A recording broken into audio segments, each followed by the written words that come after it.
मुसाफिर हूँ यारो, मुझे चलते जाना है।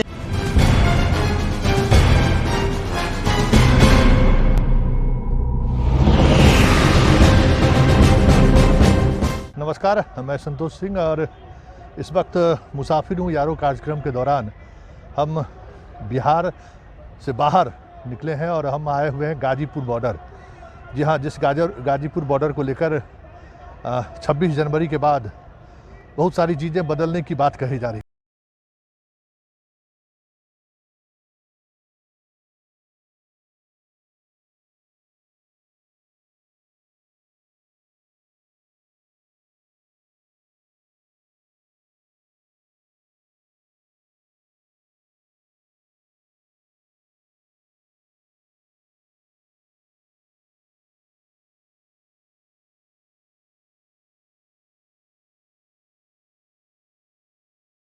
तो वाकई में चीज़ें बदली हैं या फिर आंदोलन को कोई नई दिशा देने की कोशिश भी हो रही है। लेकिन पहले हम आपको दिखाएंगे कि ये मेरे दाहिने तरफ दिल्ली है और मेरी बाएं तरफ जो देख रहे हैं ये यूपी बॉर्डर है। ये यूपी का बॉर्डर है। यहाँ से किसान, पश्चिमी उत्तर प्रदेश के किसान आंदोलनरत हैं और इन्हें दिल्ली में प्रवेश ये ना करें, इसके लिए ये अगर आप भारत और पाकिस्तान के बॉर्डर पर अगर आप कहीं गए होंगे, बाघा बॉर्डर पे गए हों या फिर राजस्थान के बॉर्डर पे गए हों, तो वहाँ आप इस तरीके के कटीले तार का इस्तेमाल होते हुए आपने देखा होगा। ये जो आप तार देख रहे हैं, इस तरह के तार का इस्तेमाल होते हुए आपने देखा होगा। और ये साथ ही देखिए कि किस तरीके से लेयर बाय लेयर आप देखिए कि एक लेयर, दो लेयर यहाँ पे है, तीसरा ठीक बीच पुल पर ढलाई कर दिया गया। ये देखिए जो आप देखना चाहते हैं वो देखिए किस तरीके से कंक्रीट ढाल दिया गया है चारों तरफ। मतलब अगर फिर बीच में जो है सो फिर इस तरीके का देखे और इसमें आप इलेक्ट्रिक प्रवाह भी कर सकते हैं। और उस तरफ आप देख रहे हैं कि किस पूरा सीआरपीएफ के जवान को तैनात किया गया है और वहाँ दिल्ली पुलिस के भी जवान हैं। और ये देखिए किस तरीके से सेफनिंग किया गया है। मतलब बॉर्डर पर अमूमन इस तरीके के कंक्रीट वाल का इस्तेमाल किया जाता है। साथ ही अगर सेना के किसी छावनी में अगर आप गए होंगे तो इस तरह की चीज़ें आपको देखने को मिली होगी।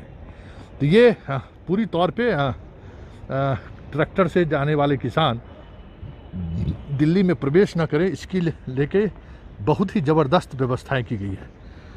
जो देखिए कि ढलाई, ये अपने देख लीजिए कि चफनिंग तार लगाने के लिए अलग से उसकी ढलाई की गई है। आप देख सकते हैं कि कितने लेयर में ये चीज़ें चल रही हैं और इस तरीके से बॉर्डर को सील किया गया है। ये मानो ऐसा है कि ये पाकिस्तान का इलाका हो और ये हिंदुस्तान का इलाका हो। वो इसी तरीके से अपने ही देश के नागरिक को किस तरीके से बांटा गया है एक संघर्ष के सहारे, वो ज़रा इसको देखिए। और इसी संघर्ष को समझने के लिए हम इस वक्त गाजीपुर बॉर्डर पे आए हुए हैं और गाजीपुर बॉर्डर के सहारे हम आपको ये दिखाने की कोशिश कर रहे हैं कि क्या सचमुच में जो चीज़ें कही जा रही है वो वाकई में ये स्थिति यहाँ पे है।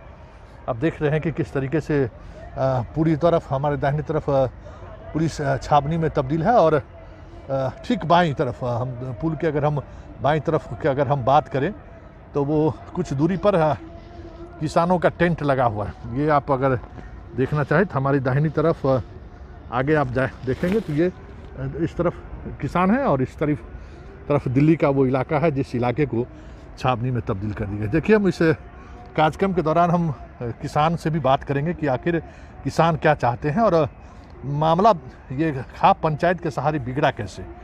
क्या टिकट की वो दाव पूरी तौर पर कामयाब हुई जिसके सहारे वो अब पूरे अपने खाप पंचायत को अपने साथ वो जोड़ने में कामयाब। कई ऐसे सवाल हैं, उन सवालों के सहारे हम किसानों को समझना चाहेंगे। लेकिन चलते हैं हम किसानों के बीच। लेकिन आपको हमने ये दिखाया कि किस तरीके से जय जवान और जय किसान, एक तरफ हमारे जवान हैं और दूसरी तरफ हमारे किसान हैं। सियासत इसी को कहते हैं कि आज आमने और सामने जवान हैं और नेता और हमारे देश के जो नेता हैं वो सियासत कर रहे हैं। यही है कि जो देश की सबसे बड़ी रीढ़ मानी जाती है, जय जवान और जय किसान, जिस नारा के सहारे कभी देश में अलग बुलंदियों तक देश में पहुंचा था, आज उसी नारे को दो भागों में बांट दिया गया है। दाहिनी तरफ हमारे जवान हैं, जो किसान के साथ किसी भी स्थिति से निपटने को तैयार हैं, और बाईं तरफ हमारे किसान नेता मौजूद हैं जो सरकार के किसान विरोधी नीति के खिलाफ सड़कों पर लगभग 2 महीने से डटे हुए हैं। हम बात करेंगे उन किसान नेताओं से भी कि आखिर वजह क्या, टकराव की स्थिति क्यों उत्पन्न हो गई। साथ ही हम बात करेंगे खाप पंचायत को भी लेकर, ये समझना, क्योंकि अमूमन खाप पंचायत क्या है, ये बिहार या दूसरे राज्यों के लोगों के लिए एक बड़ी कह सकते हैं कि ऐसा विषय है कि वो लोग भी समझना चाहते हैं कि खाप पंचायत क्या है, और राकेश सिंह टिकैत के साथ ऐसा क्या हुआ जिस वजह से सारे किसान, सारे खाप पंचायत एक साथ एकजुट हो गए हैं। हम उन तमाम चीज़ों को समझने की कोशिश करेंगे, और हम ये भी देखने की कोशिश करेंगे कि आखिर इसका हल क्या निकल सकता है, या फिर ये आंदोलन कितने दूर तलक जाएगी। चलिए हम चलते हैं अब किसानों के पास। आप नारे की आवाज़ सुन रहे हैं, लगातार किसान हरियाणा से ये पश्चिमी उत्तर प्रदेश का बॉर्डर है, पश्चिमी उत्तर प्रदेश से किसान आ रहे हैं। हम उन किसानों से भी बात करेंगे, लेकिन ज़रा ये नज़ारा कि किस तरीके से हमारे सियासतदान 2 पार्टों में देश की जो सबसे बड़ी मजबूती का आधार था, किसान और जवान, इन सियासतदानों ने किस तरीके से बांट दिया है। और आज इस कंक्रीट वाल के एक तरफ किसान खड़ा है, दूसरी तरफ जवान हमारे खड़े हैं। इसी को सियासत कहते हैं, और इसी सियासत को समझने के लिए आज हम गाजीपुर बॉर्डर आए हुए हैं। चलिए हम आपको अब किसानों से बात करते हैं, और किसान नेताओं से भी बात करेंगे कि आखिर जवान और किसान क्यों आमने सामने।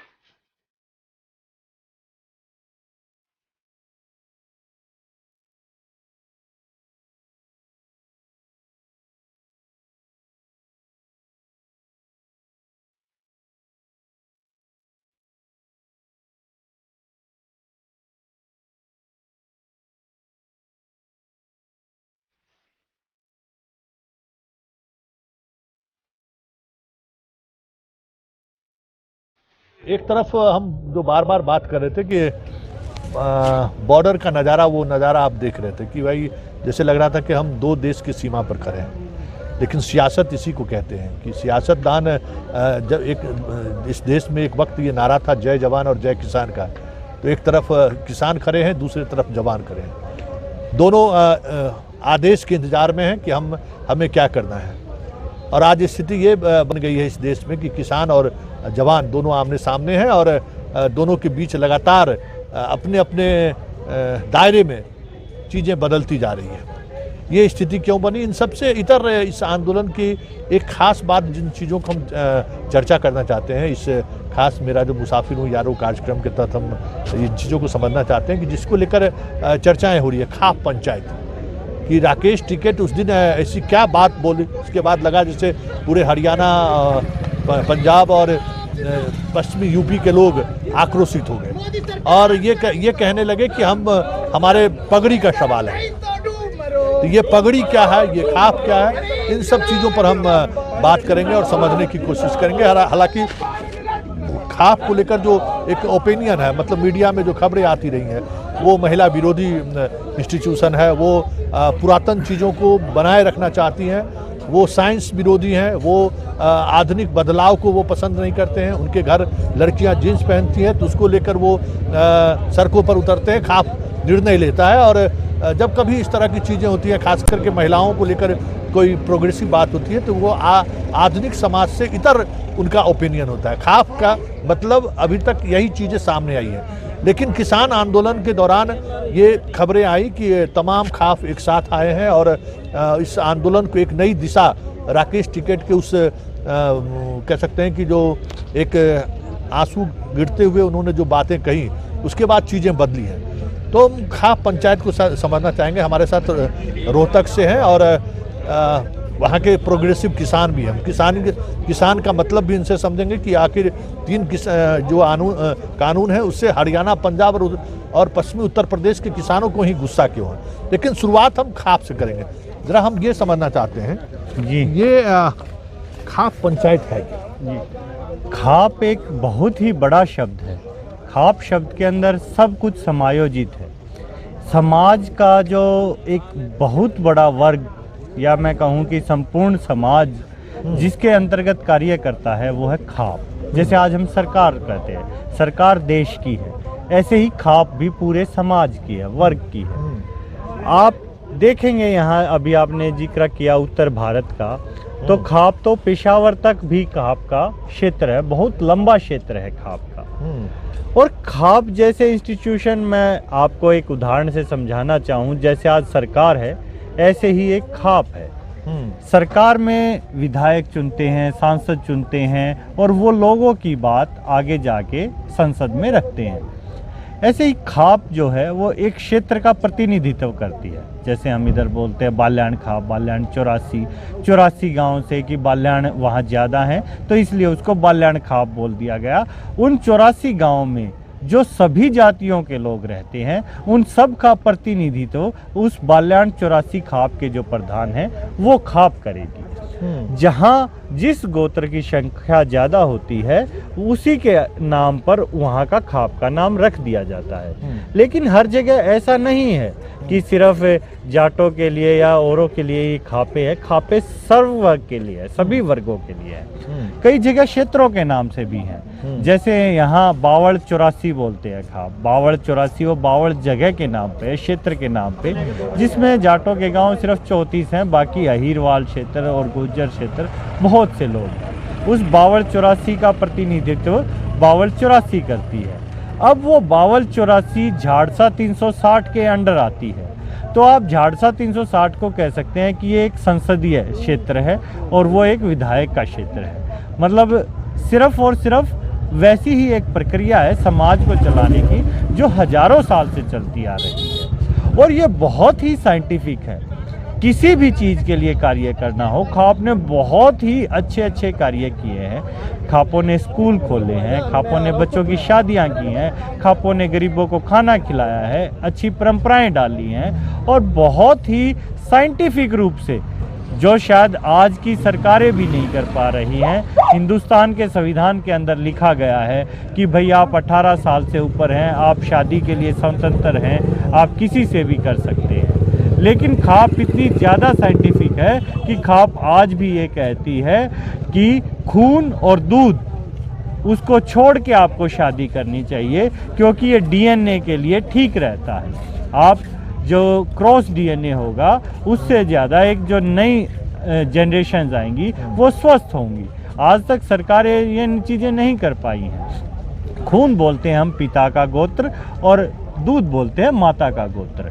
और ऐसा नहीं कि खाप ने बुराइयां ख़त्म नहीं की, सती प्रथा, पर्दा प्रथा बहुत सारी, और महिलाओं के लिए तो खापों ने बहुत ज़्यादा कार्य किया है। महिला सशक्तिकरण में खाप का बहुत ही महत्वपूर्ण योगदान है।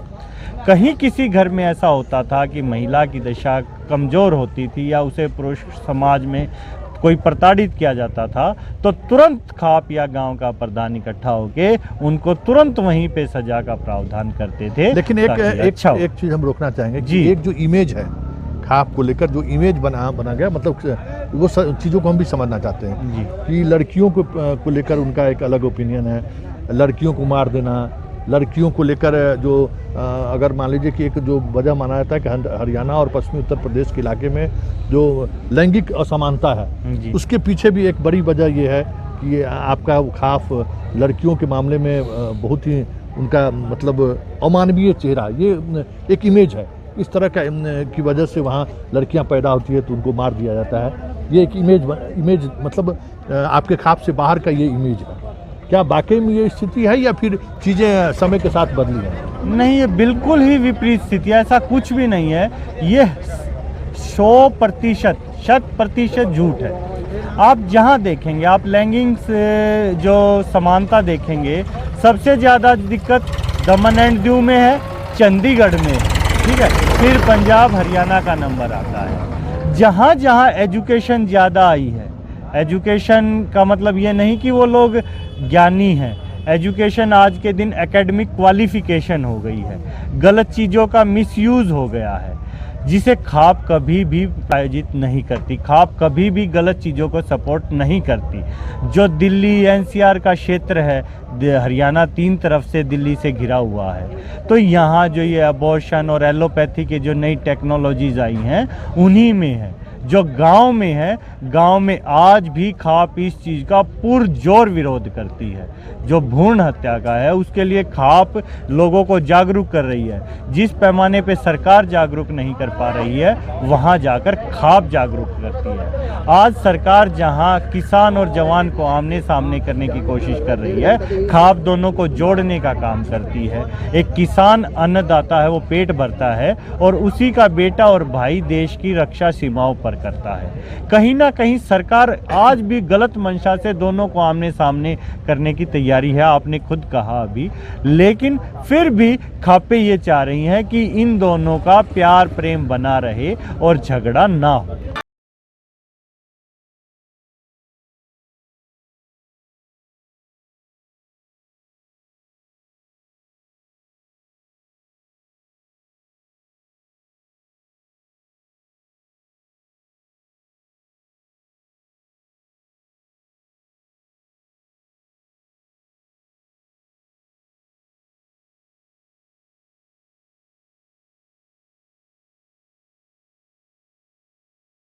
चलिए, एक आखिरी सवाल आपसे हम जी। जानना चाहेंगे कि ये जो आंदोलन है, जी। किसानों का आंदोलन है, जी। और इस आंदोलन में जाट समूह या खास की जो भूमिका अचानक बढ़ी है, जी। और अब ये लगने लगा है कि ये सीधे स्वाभिमान की लड़ाई हो गई है। जी मतलब ये अब चीज़ें सामने आने लगी है कि अब आर पार की लड़ाई है। जी तो ये जो एक माहौल बनाने की कोशिश हुई है खापों के सहारे, ये आज की भी तारीख, इस 21वीं सदी में भी कितना मजबूत है? कितने पूरे आप इस इलाके में खाप हैं जो इस आंदोलन में लंबे अंतराल के बाद एकजुट होकर सामने आए?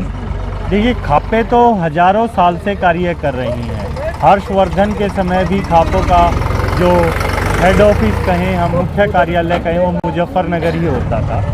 तो हिंदुस्तान के अंदर डेमोक्रेसी सिर्फ 70 साल पहले आई है। आज लोगों ने पहले डिमांड की, वो सरकार को अपना समझते थे, उन्होंने सरकार से डिमांड की कि ये काले कानून हैं, इनको रद्द करो। और वो अपनी समस्या लेके सरकार के पास गए। सरकार ने उनकी बात नहीं मानी।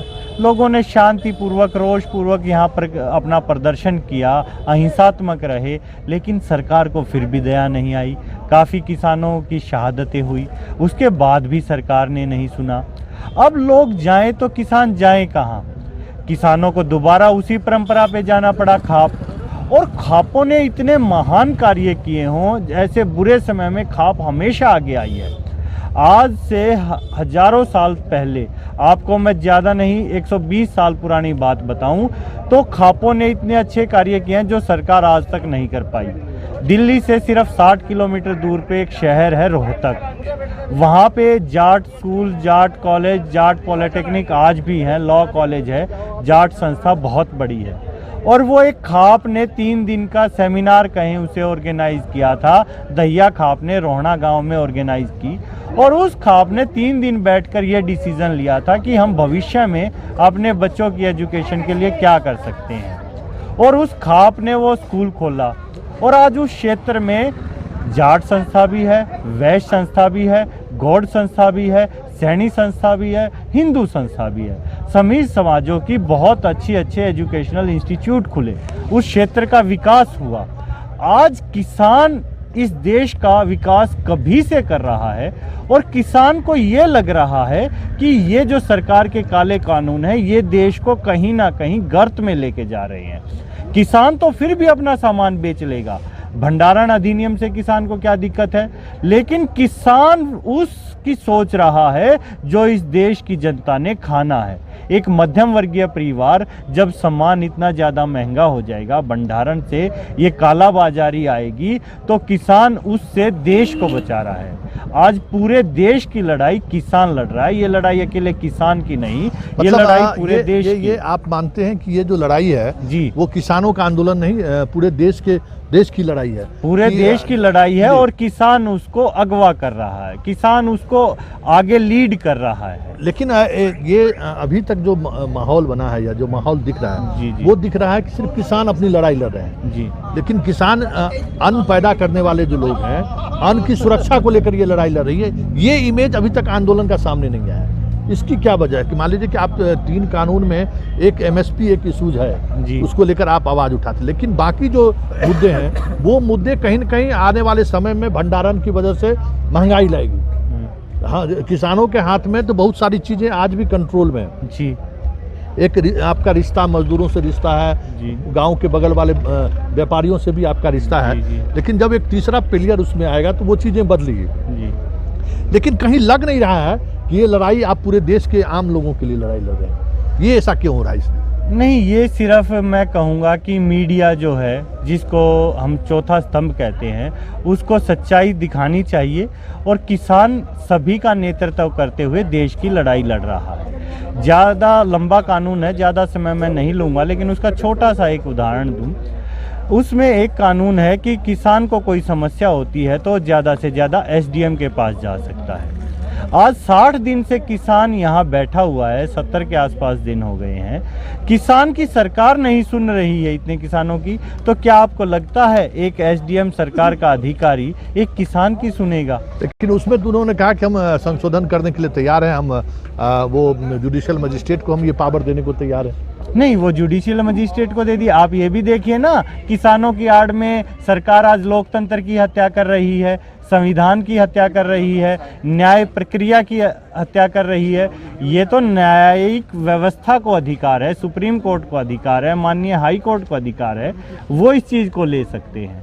तो सरकार उस तंत्र को भी कहीं ना कहीं ख़त्म कर रही है और इन सब के हकों की लड़ाई आज किसान लड़ रहा है। चलिए अब हम एक छोटा सा ब्रेक ले लेते हैं और ब्रेक के बाद इस आंदोलन के सहारे हम जिन चीज़ों को समझना चाहते हैं कि एक तो हम खाप को समझना चाहते थे, इसी सहारे आप खाप को भी समझ पा रहे हैं कि एक खाप पंचायत से बहुत सारी चीज़ें जुड़ी हुई हैं। उसमें एक किसान आंदोलन भी एक के समय भले ही ये सारे खाप पंचायत एक जगह इकट्ठे हुए हैं और ये गैर राजनीतिक संस्था है। ये बार बार ये चीज़ें सामने आती रही हैं कि ये कोई राजनीतिक संस्था नहीं, ये एक सामाजिक संस्थान है और संस्था के सहारे बहुत सारे बदलाव की भी बात हुई है। तो बहुत सारी ऐसे इमेज भी इस संस्थानों को लेकर है जिसको बदलने के लिए बार बार ये चीज़ें सामने आती रहती हैं। लेकिन हम इस मुसाफिरी यारो कार्यक्रम में फ़िलहाल एक छोटा सा ब्रेक लेते हैं। ब्रेक के बाद और किसानों से जुड़ी हुई हम बातों पर समझना चाहेंगे कि आखिर किसान आंदोलन क्यों कर रहे हैं। सरकार बार बार कह रही कि हम एक फ़ोन पर उपलब्ध हैं, फिर भी किसानों को भरोसा क्यों नहीं हो रहा है। इन सब चीज़ों पर भी चर्चा करेंगे, लेकिन पहले एक छोटा सा ब्रेक ले लेते हैं।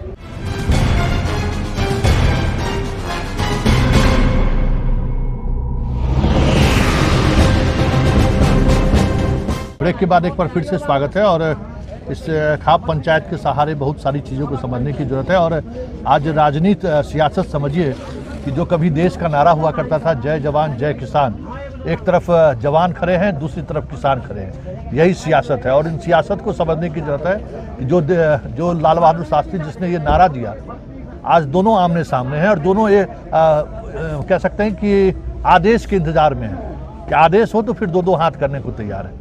ये खाफ और हमारे जवान जो दोनों एक ही परिवार के सदस्य हैं, मतलब एक ही परिवार में वो जवान भी पैदा लिया है, एक ही बाप का बेटा वो भी है, एक ही बहन का भाई वो भी है, लेकिन वो आज दोनों इस तरह खड़े हैं जैसे दो सरहद पे लोग खड़े हुए हैं। हमारे साथ समाजवादी पार्टी के विधायक हैं, जरा उनसे हम समझना चाहते हैं कि ये भी इस आंदोलन को लेकर अब जब चीज़ें बदली हैं तब ये सामने आए हैं कि भाई अब इस मामले में तब तक ये लोग परहेज करते रहे कि भाई पॉलिटिकल आंदोलन ना हो जाए। जो कोशिश हो रही थी कि इस आंदोलन को इस तरीके से दिखाया जाए कि ये पॉलिटिकल आंदोलन है, इसके पीछे पॉलिटिकल पार्टी लोग हैं, लेकिन ये 26 जनवरी के बाद चीज़ें बदली हैं। तो जरा हम यही समझना चाहते हैं कि 26 जनवरी के बाद ऐसी क्या चीज़ें बदली जो तमाम पॉलिटिकल पार्टी के लोग अब किसान के साथ हैं।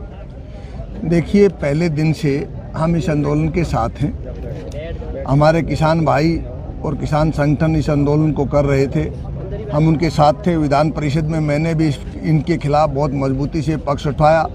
उत्तर प्रदेश विधानसभा में विधान परिषद में हमारा बहुमत होते हुए उन्होंने ज़बरदस्ती पास कराया।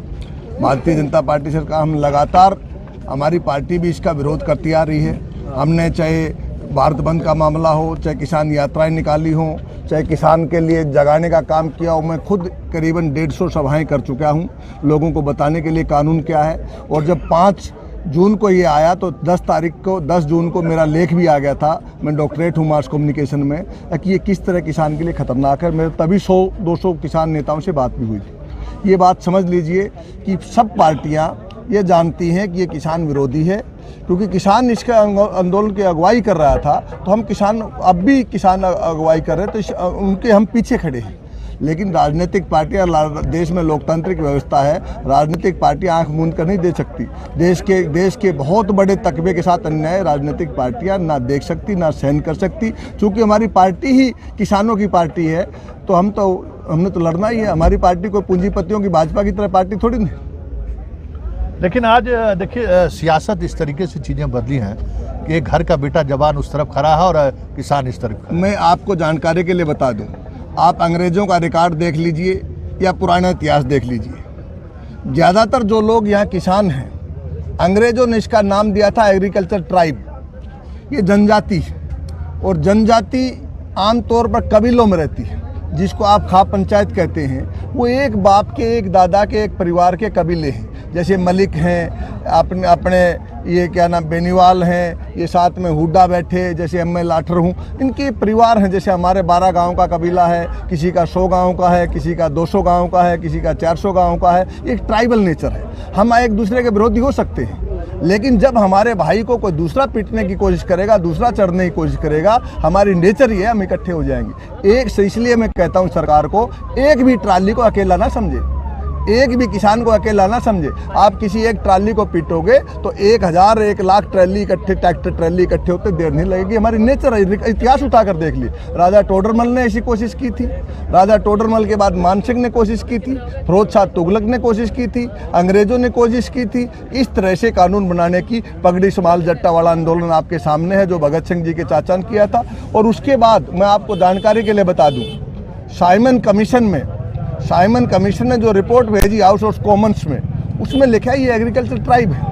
और इनको जब हमने सत्ता दी 1920 में, जब इनको आंशिक सत्ता मिली पंजाब के अंदर, जिस पंजाब सबसे पहले इस आंदोलन में खड़ा हुआ, आज तो पाकिस्तान का पंजाब भी उसमें शामिल था तब, अब का पंजाब और हरियाणा तीनों शामिल थे, हिमाचल भी शामिल था। 1920 में जब इनको मौका मिलते ही इन्होंने पहला कानून ये बनाया कि किसान एग्रीकल्चर ट्राइब की कोई भी ज़मीन कोई शहरी आदमी, कोई शहरी व्यापारी ना खरीद सकता, ना गिरवी रख सकता। केवल एग्रीकल्चर ट्राइब का, उसी जिले का आदमी खरीद सकता है। इन्होंने सत्ता मिलते ही पहला कानून 100 साल पहले बनाया, और 100 साल के बाद भारतीय जनता पार्टी, जिसको गांव में ये लोग घुसने नहीं देते थे चौधरी चरण सिंह के ज़माने पर, इनकी जीप जनसंघ के मामले में घुसने नहीं देते थे, कहते थे ये व्यापारियों की और पूंजीपतियों की पार्टियां किसान को बर्बाद कर देंगे। लेकिन धर्म के नाम पर ये घुस गए और सरकार बना ली, और सरकार बनाते ही जो इन्होंने पहली कोशिश की इनकी ज़मीन छीनने की, आज वही एक कबीले, वही एक जिनको आप खाप कहते हो, वही ये ट्राइब लोग इकट्ठे हो गए हैं। अब ये इनको छोड़ने वाले नहीं हैं। इन्होंने या तो ये कानून वापस लेना पड़ेगा, नहीं ये मर जाएंगे, खप जाएंगे, सारा गड्डी के युद्ध की तरह उल्टे नहीं जाएंगे।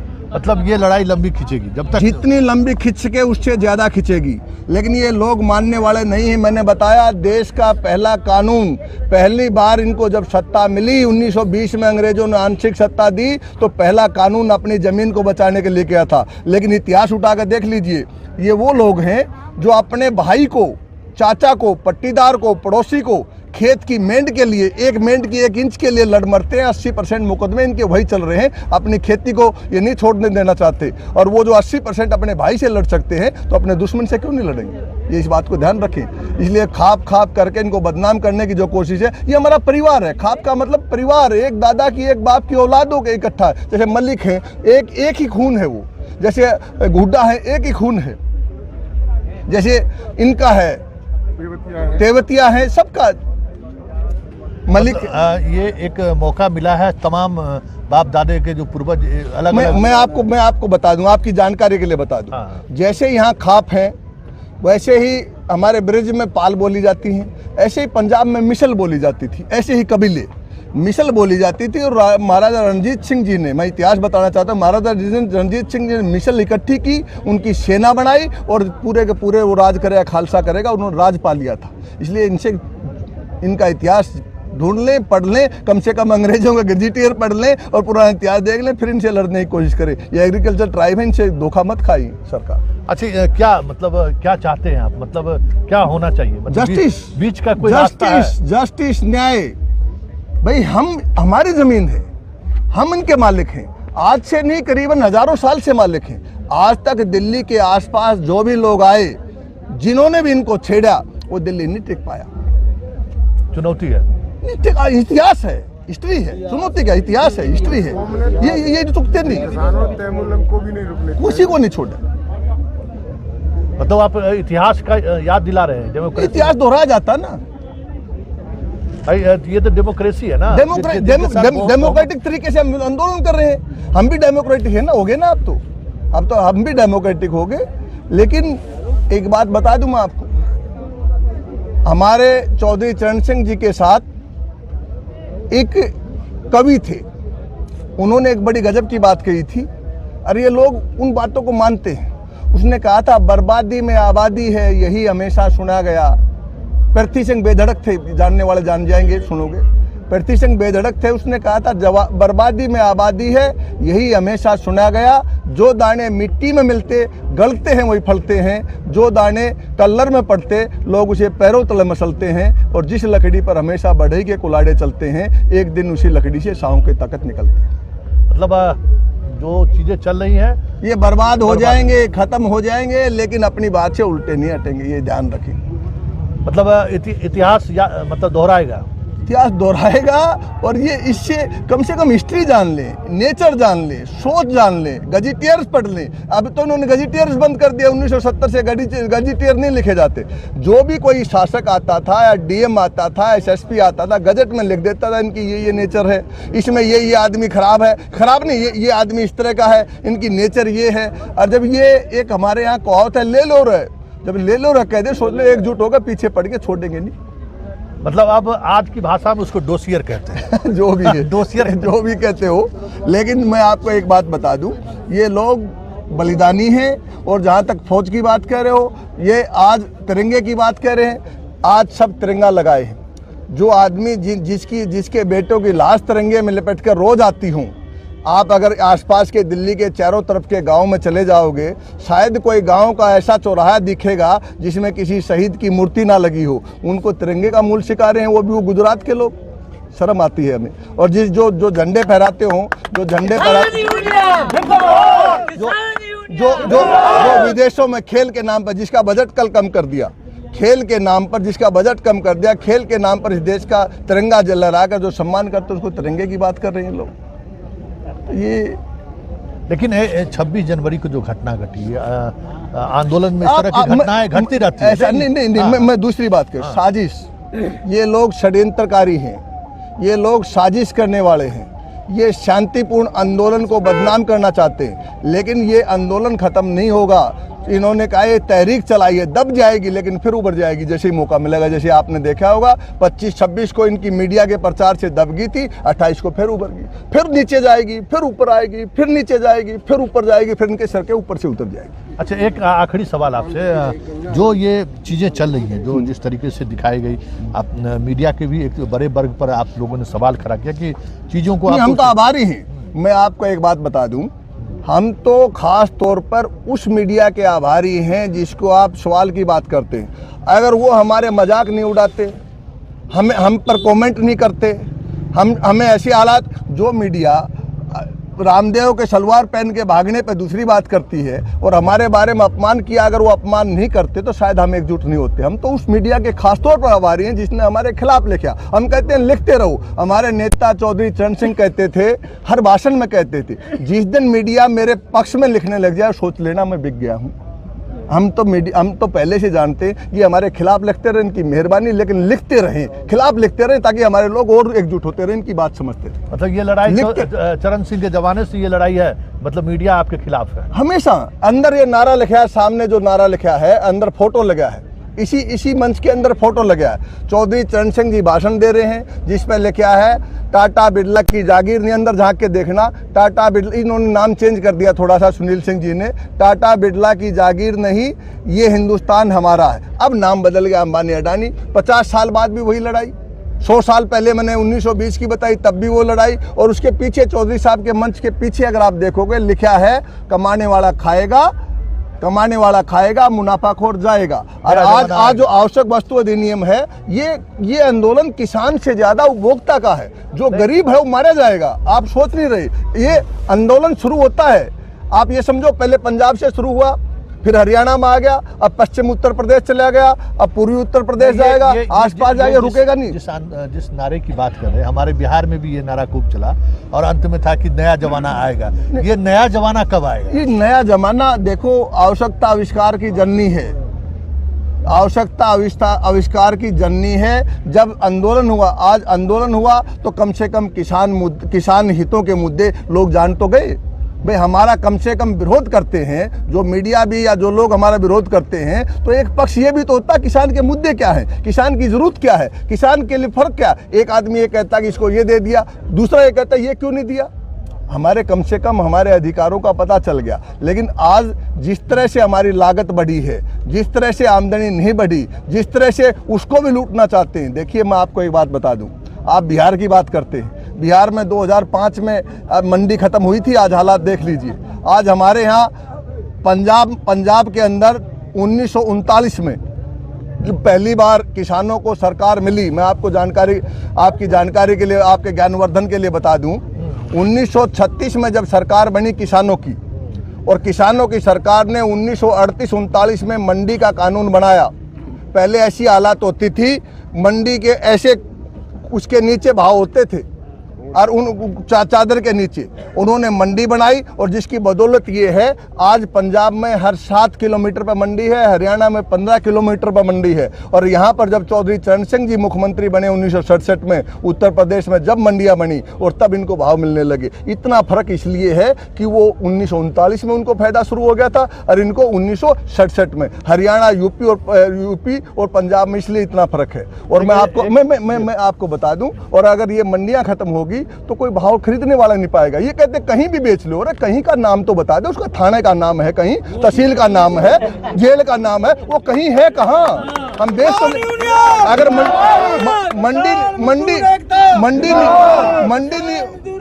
मंडी नहीं होगी तो हम बेचेंगे कहाँ? मंडी का कानून में आप एक बात समझ ले, मंडी के कानून में एक बाध्यता चौधरी चरण सिंह ने की थी कि मंडी के बाहर अगर कोई खरीदा जेल हो जाएगी, कोई व्यापारी खरीदेगा। आज जिस तरीके से डेमोक्रेसी को परिभाषित करने की कोशिश हो रही है कि चुनाव जीतना लोकतंत्र है, और जो इस कानून को लाया है वो लगातार चुनाव जीतते आए हैं। आपको भी यूपी में बुरी तरह से परास्त किया, हरियाणा में उन्होंने सरकार को दोबारा उन्होंने जैसे भी वो सरकार बनाई, उन्होंने बिहार में भी वो सरकार बना ली, बंगाल और वो हर जीत के बाद उन्होंने कहा कि ये नोटबंदी पर रेफरेंडम है, जनमत संग्रह है। कृषि बिहार उन्होंने जीता तो कहा कि भाई कृषि कानून पर हमें बिहार के लोगों ने मोहर लगा दी है। जब वो डेमोक्रेसी को इस तरीके से परिभाषित करते हैं और चुनाव आते आते फिर ये चीज़ें बदलने लगती है, तो क्या लगता है कि आने वाले समय में अब डेमोक्रेसी भी इन मुद्दों के सहारे चलेगी? मैं आपको एक बात बता दूं, कई बार झूठ भी कामयाब हो जाती है। माता सीता को भी सोने का हिरण का लोभ दिखा के उठा लिया गया था। हमारे किसानों को भी आय दोगुनी करेंगे, आपका फायदा करेंगे, ये करेंगे, वो करेंगे, ऐसा लोभ और झूठ बोल के बहकाया गया। और आज सब किसान जाग गया है, ये खड़े नहीं पाएंगे। वही लड़ाई है जो भगवान राम ने रावण के साथ लड़ी थी। अब ये किसान भगवान राम की तरह, जैसे वो माता सीता को उठा ले गए थे, ऐसे हमारे जो सत्ता को ये उठा ले गए और हमारा दुरुपयोग करने लगे, अब ये भी उनके साथ लड़ेंगे।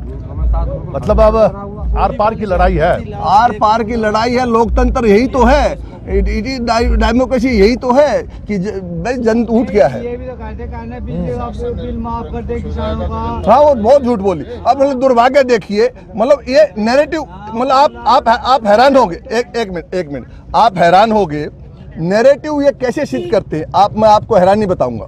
ये नैरेटिव और बेवकूफ बनाने के इनके सिस्टम देखिए, नैरेटिव कैसे सिद्ध करते हैं। पूरे देश के अंदर आंदोलन हुआ और ये मांग हुई कि किसानों के कर्जे माफ हों। किसानों के कर्जे माफ करने पड़ते तो कम से कम 10 लाख 12 लाख करोड़ रुपया माफ करना पड़ता। इन्होंने क्या किया, अगर 2000 रुपये दिए जाएंगे 30,000 करोड़ में, पहले 30,000 करोड़ में ही सारे किसानों को बहका लिया। माफ देना था 10 लाख करोड़, 30,000 करोड़ में बहका लिया। भाई हरियाणा के अंदर आप देखोगे कितनी बुढ़ापा पेंशन मिलती है? 2,000 रुपये। यानी एक घर में 3-3, 4-4 लोगों को, चौधरी देवलाल ने या भूपेंद्र सिंह हुड्डा ने, एक एक परिवार में 2,000 कम से कम हो सकता है कि एक परिवार में 2 बुजुर्ग हों तो 4,000 रुपये मिलते थे। ये तो 500 रुपये महीना दे रहा है। अखिलेश यादव जी ने उत्तर प्रदेश में 50 लाख महिलाओं को 500 रुपये यानी 6,000 रुपये महीना देता था 50 लाख को। इन्होंने 50 की बजाय 70 का कर दिया। फर्क क्या है? लेकिन बहका रहे हैं कि किसान सम्मान, ये बहकाने, ये नैरेटिव मीडिया के द्वारा सिद्ध करते हैं। ये तो बात बताइए। चलिए अब हम इस कार्यक्रम को यही समाप्त करते हैं। लेकिन चीज़ों को समझने की जरूरत है कि ये अब नैरेटिव की बात, जो नैरेटिव की बात बड़ी बिहार देश की राजनीति में बड़ी लंबे समय से पर्दे के पीछे चलती थी कि ये सरकार, ये पॉलिटिक्स का ये नैरेटिव है, किसान आंदोलन हो या फिर जातिवादी राजनीति हो या जो जिन चीज़ों को, लेकिन नैरेटिव शब्द अब आप आम लोगों के बीच पहुंच रहा है और इस नैरेटिव को समझने की कोशिश हो रही है कि ये जो सियासत चलाने की कोशिश हो रही है इसके पीछे नैरेटिव क्या है। ये एक बड़ा बदलाव आया है डेमोक्रेसी में, और डेमोक्रेसी में इसी तरीके से आंदोलन के सहारे चीज़ें बदलती है। ये एक पूरे आंदोलन का एक सकारात्मक पहलू ये है कि इस आंदोलन के सहारे एक देश स्तर पर किसान और किसानियत की बातचीत, चर्चा शुरू हुई है, जो चर्चाएं काफ़ी लंबे समय से थम सी गई थी। चलिए इस खास कार्यक्रम को, मुसाफिर यारों को हम यहीं समाप्त करते हैं। फिर किसी नए मुद्दों के साथ, इस किसान मुद्दों को ही हमारी प्राथमिकता रहेगी। हम लगातार गाजीपुर बॉर्डर से हम आपको दिखाते रहेंगे कि किस तरीके से सियासतदानों ने एक तरफ हमारे जवान भाइयों को खड़ा कर रखा है, दूसरी तरफ किसान। मतलब सियासत इसी को कहते हैं कि कभी जय जवान और जय किसान के नारे लगाए जाते थे, आज जवान और किसान दोनों एक दूसरे को देख लेने की बात करते हैं। चलिए ये कार्यक्रम हम यहीं समाप्त करते हैं। फिर किसी नए मुद्दों के साथ आप सबों से मुलाकात होगी। फिलहाल मुझे इजाज़त दीजिए। नमस्कार।